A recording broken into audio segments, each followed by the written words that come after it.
दोस्तों, आज की हमारी कहानी है रहस्यमय कमरा। आज से कुछ साल पहले की बात है। 18 साल की मीरा, जो अपने परिवार के साथ दिल्ली में रहती थी।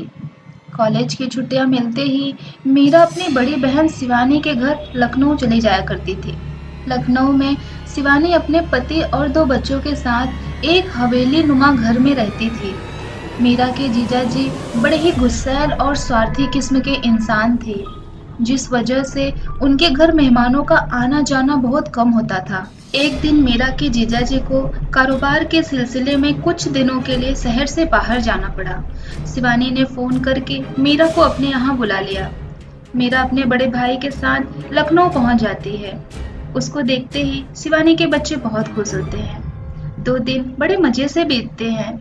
इसी दौरान बातों बातों में शिवानी मीरा से कहती है, क्या तुम जानती हो मीरा, यह घर भुतहा है। मीरा हैरानी से पूछती है, क्या सच में? नहीं नहीं, अगर ऐसा है तो आप लोग यहाँ कैसे रहते हैं? शिवानी ने संजीदगी से जवाब दिया, हाँ मीरा, यह सच है। यह हमारी सास का पुश्तैनी घर है।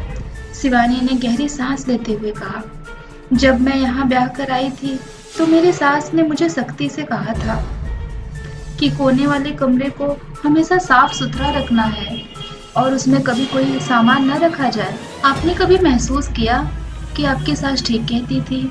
यानी कि आपने उस कमरे में कभी कोई अलौकिक जीव या आत्मा वगैरह को देखा है? नहीं, मैंने कभी किसी को नहीं देखा, न ही कोई अजीब चीज महसूस की। हालांकि मेरी शादी को 7 साल हो चुके हैं, शिवानी ने आश्वस्त स्वर में बताया। हो सकता है या आपकी सास का वहम हो। शायद हो भी सकता है, लेकिन मेरा प्रेत आत्मा के वजूद से इनकार तो नहीं किया जा सकता। यह सब पुरानी बातें हैं दीदी, इस समय में इनका होना असंभव लगता है। मीरा ने कंधी उचकाते हुए लापरवाही से कहा। उसी शाम शिवानी मार्केट गई हुई थी। मीरा नहाकर बालों को सुखाने के लिए छत पर चली गई। वह शाम के बाद का समय था और अंधेरा फैलना शुरू हो चुका था। छत पर चारों ओर रंग बिरंगे फूलों के गमले रखे हुए थे। बेला और गुलाब की खुशबू से छत महक रही थी। मीरा ने गहरी गहरी सांसें लेकर खुशबू को अपने अंदर उतारा और बालों को झटक कर कंघी करने लगी। कुछ ही देर के बाद मीरा को अचानक अपने चेहरे पर किसी और के चेहरे की गर्माहट महसूस हुई। मीरा ने हैरानी से नजर इधर उधर दौड़ाई कि हो सकता है कोई अपनी छत से शरारत कर रहा हो, लेकिन यह विचार बेवकूफ़ी भरा था।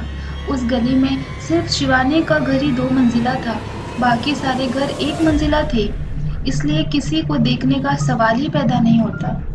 मीरा ने इस बात को अपना वहम समझा और विचार बदल कर बालों को सुलझाने लगी। इसके बाद बालों को खुला पीठ पर छोड़कर रेलिंग से लगकर सड़क से आते जाते लोगों को देखने लगी। तभी उसे अपने बालों पर कुछ दबाव महसूस हुआ। वह चौंक कर मुड़ी, छत तो खाली थी।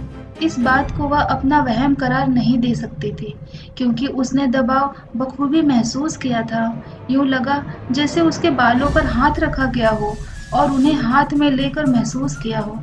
तभी उसने सोचा, कहीं गुड्डू तो नहीं यह शरारत कर रहा है। उसे 5 वर्षीय शरारती बहन के बेटे गुड्डू का ख्याल आया। वह उसे अक्सर इसी तरह डराया करता था और छिप जाता था। वह छत पर बने उस कमरे की ओर बढ़ी जिसमें शिवानी ने बेकार चीजें डाल रखी थी। दरवाजा खोलने पर अंधेरा थोड़ा कम हुआ तो उसने आवाज दी, गुड्डू। लेकिन जब उसकी ओर से कोई जवाब नहीं मिला तो आगे बढ़ी। कमरे में दाखिल होते ही दरवाजा अचानक धड़ाम से बंद हो गया। मेरा डर से एक जगह जम गई। हजारों आशंकाएं उसे डराने लगे। खैर, किसी तरह दरवाजा खोलकर बाहर आ गई। बाहर आकर उसे अंदाजा हुआ कि वह पसीना पसीना हो रही थी और दहशत से कांप भी रही थी। वह सीढ़ियों की तरफ भागी और नीचे आ गई। शिवानी बाजार से अभी तक आई नहीं थी। वह कुर्सी पर अधलेटी होकर सोचने लगी। उसे अपनी बेवकूफ़ी पर अफसोस हुआ। वह इतनी कच्चे दिल की तो नहीं थी कि दरवाजा बंद होने पर तुरंत भूत प्रेत पर यकीन कर बैठती। हो सकता है दरवाजा हवा से बंद हुआ हो। उसने अनुमान लगाया और अपने खुले बालों पर उंगलियां फेरते हुए उन्हें घुमाने लगी। तभी उसे अपने बालों से एक मीठी खुशबू आती महसूस हुई। उसने खुशबू को पास से महसूस करने के लिए ज्यों ही बाल आगे किया, तभी दरवाजे पर दस्तक हुई और वह बालों को छोड़कर दरवाजे की तरफ बढ़ गई। बाद में बहन की बातों में उसे उस खुशबू का ख्याल ही नहीं रहा जो उसके बालों से आ रही थी। उसी रात अचानक मीरा की आंख खुली। उसने सफेद कपड़े में किसी को अपने बेड के पास से गुजरते हुए देखा। वह बहुत नींद में थी और लाइट भी बंद थी। जब उसने लाइट ऑन करके अपने शक को यकीन में बदलना चाहा, तो कमरा बिल्कुल खाली था। वह पानी लेने के लिए कमरे से बाहर किचन में जाने लगी। वह अपनी ही सोच में गुम किचन की ओर बढ़ी। उसी समय जैसे किचन की दीवार किसी ने जोर से बजाई, जैसे मीरा का ध्यान आकृष्ट करने के लिए यह हरकत की गई हो। डर के मारे वह पलटकर भागी और कमरे में जा घुसी। उसका दिल तेजी से धड़क रहा था, पैरों से जैसे जान निकली जा रही थी। वह दरवाजे से लगकर कांपने लगी। बहन और उसके बच्चों के अलावा और कौन था उनके घर में जो ऐसी हरकत करता, वो भी आधी रात को। अब उसका शक यकीन में बदलता जा रहा था। उसे दादी और अम्मा की बातें सच लगने लगी थी कि भूत प्रेतों का वजूद है। जब से उसका शक यकीन में बदला था, वह हर दिन सोने से पहले मंत्रों का जाप करती।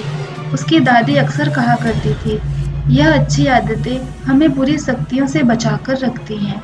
कुछ दिनों तक सब कुछ ठीक रहा। एक रात मीरा ने खुद को उसी आखिरी कमरे में खड़ा पाया जिसका जिक्र उसकी बहन ने किया था। आखिर कैसे पहुंची मीरा उस कमरे में? क्या है उस कमरे का रहस्य? क्या बचा पाएगी मीरा खुद को? यह सब जानने के लिए देखिए कहानी का अगला भाग कल रात 8:30 बजे। तब तक के लिए बाय बाय।